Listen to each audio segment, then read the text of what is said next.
basically everyone relies excessively on their sense of vision or their sense of sight to get them through movement. Okay, so I'm looking for it. I can't find it, but I'm just going to go on good faith. I was actually hanging out with a bunch of people a couple weeks ago, some jiu-jitsu guys, and we were talking about you, and one of them had mentioned that you will sometimes blindfold athletes. I was looking for it. I'm not sure if that's even true, but if it is, what is the benefit behind that? We've all heard that to get optimal sleep, you should cool your room down to 68 to 69 degrees. But that's not all you need to do, and that's why we've partnered with 8 Sleep mattresses. Now, they have the Pod Pro and the Pod Pro Cover, and the amazing technology of this mattress allows you to cool the mattress down to 55 degrees or to have it as warm as 110 degrees. But the great thing is that the temperature changes through the night based off your actual body temperature to make sure that you get the most restful sleep possible. You fall asleep 32% faster, and you move around 40% less when you're actually asleep. It's amazing. And Andrew, how can people get it? Yeah, this is amazing technology that actually changes its temperature based off of your sleep cycle. There's no other technology like it anywhere else. To take advantage of this, head over to 8sleep.com/power project. That's EIGHT sleep.com/power project. And you guys will receive $150 off this amazing technology. Links to them down in the description below. Let's get back to this video. There's a few jokes I could have thought of there. Shoot.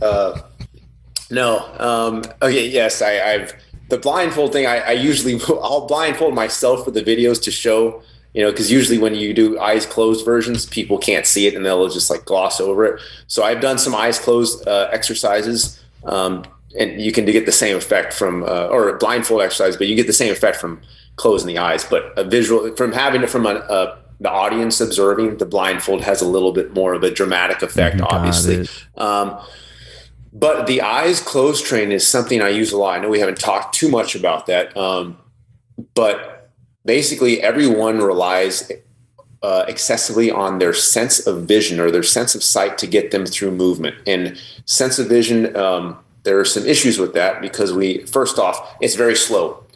Sense of sight takes like 300 to 500 milliseconds to basically have an image go like you see it in the mirror. Okay. Then it goes to your eye, then it goes to your occipital lobe, then you have to process it. Then if there is something that needs to be adjusted, it has to go back from your occipital lobe to your spine, to your nervous system, to your muscles, and then you make the corrections. Very, very slow process. Okay. It's a little faster if we're not using the mirror and we have our surroundings, but it's still that speed of vision and speed of sight, very slow. Sense of feel or proprioception or speed of muscle spindle activation, it's about 10 times faster. Okay, so what happens is when we rely on sense of feel to make adjustments, we can catch the error before it transpires. So we can feel before we're about to deviate, we can feel like, ooh, I'm about to shift to one leg, I'm about to externally rotate. We can make the adjustments. With vision, by the time you catch it, it's too late. The error has already happened. So by training eyes closed, it forces us to focus on sense of feel. It eliminates the visual distraction, and we have better sense of feel, better kinesthetic awareness, better proprioception. And when we go back to actually having the eyes as a little bit of assistance, we have even better performance, better stability, better motor control. But with the eyes closed, if you do like a split stance or a split squat lunge, eyes closed, your form has to be perfect, especially if you're using heavy loads. One of my things, it might be the video you saw, is I was doing 100-pound dumbbell lunges, one in each hand, eyes closed or with the blindfold. It was to present a point. If you don't do it with perfect form, if you have valgus collapse, hips externally rotate, core is not tight, your feet and ankles aren't fired, you're losing balance every single time. So that's one of the other reasons I use the eyes closed training.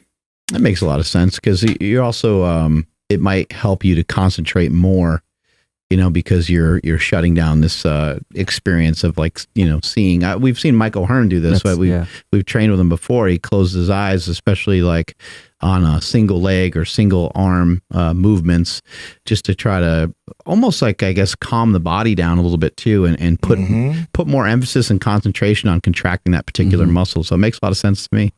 Oh yeah, no. Mike O'Hearn, my arch nemesis. No, I'm just kidding. He's my arch nemesis. It's a joke I have even with my brother and a few of my friends because growing up, looking at some of the muscle magazines, that's what I always aspired to, and I never got there. Obviously, the guy's a freaking Adonis, just right. He's a incredible. savage. Yeah. Incredible. And it's crazy because I know this is kind of, we're getting off topic here, but like, he's always bashed on for like, oh, you're not natural, like, all this stuff. I don't know whether he's natural or not natural. But something I've heard bodybuilders say that it's a very good point. And I'm talking like, I think even like Sean Ray said this. The guy has consistently looked the same for like the last 20 years, 25 years. Like, you don't consistently look that way unless you're doing it pretty naturally. Okay. Like if he's going off on like huge cycles, okay, like you're going to have some dips and your body's not going to be able to look that same way, like year in, year out for like, I mean, he always looks this way. So I don't know. I'm not saying he's natural. Okay. But if he is doing cycles and he's doing things, it's not what you would typically see.